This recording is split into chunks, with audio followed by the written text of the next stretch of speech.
Alexandre Vigeant, ingénieur travaux pour le compte de Cardem SN Prestocide, entreprise de démantèlement, démolition, dépollution, désamiantage et travaux en milieu nucléaire.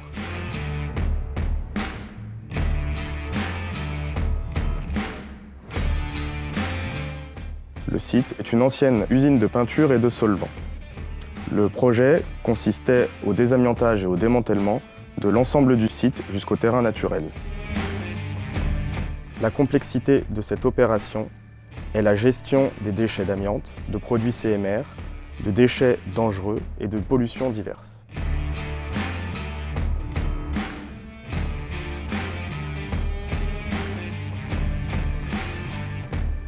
Ce projet se décompose en différentes phases. Tout d'abord, une analyse des risques détaillée et l'élaboration des modes opératoires. Puis convient alors de préparer le chantier. Ensuite, nous procédons à l'installation du chantier, l'inspection vidéo des lignes, ouverture et dépose des lignes et process, curage, désamiantage et démantèlement des superstructures. Régis Oliviero, je suis chef de chantier chez Cardem SN Prestocide.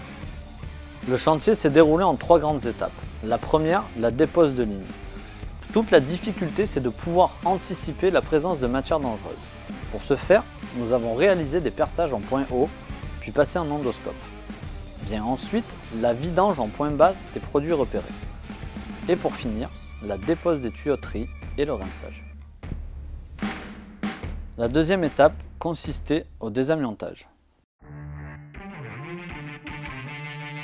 Toutes nos équipes sont formées en sous-section 3.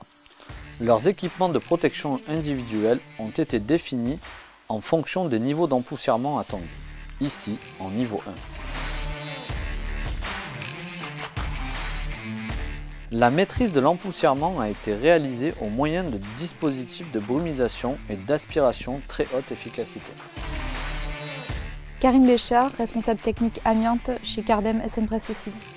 Nous avons retiré de la toiture un amiante ciment par le dessus et par le dessous, des joints de bride par calfeutrement et découpe de part et d'autre, par retrait manuel, des massifs de fenêtres, des équipements revêtus de peinture amiantée et des plaques de faux plafond contaminées. Au cours du chantier, des analyses complémentaires de matériaux ont été réalisées à des fins de levée de doute, ce qui nous a permis d'optimiser les quantités de déchets éliminés en filière de stockage des déchets dangereux. La troisième et dernière étape est la déconstruction. Afin de limiter les expositions aux risques chimiques et aux risques générés par les travaux manuels, nous avons opté pour une stratégie de déconstruction mécanique. Ces opérations ont mobilisé 3 pelles mécaniques pour l'abattage, le tri,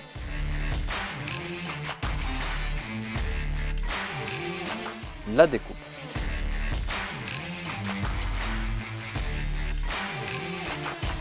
Deux grues de levage sont intervenues, permettant ainsi une déconstruction maîtrisée.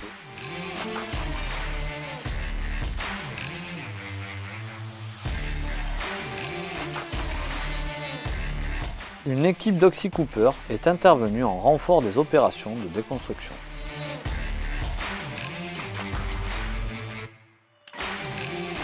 Le bilan de cette opération, c'est 13 000 heures travaillées pour 0 accident. Ce chantier a généré 190 tonnes de déchets amiantés, 100 tonnes de déchets dangereux et 100 tonnes de déchets industriels banals, qui ont tous été éliminés vers des centres de traitement. C'est également 1800 m3 de béton démoli réemployés sur site et 1000 tonnes de ferraille revalorisées. L'investissement des équipes Cardem SN Prestocide ainsi que ses sous-traitants, en coordination avec la maîtrise d'œuvre, ont permis de mener à bien cette opération, tant sur un plan méthodologique que sécuritaire.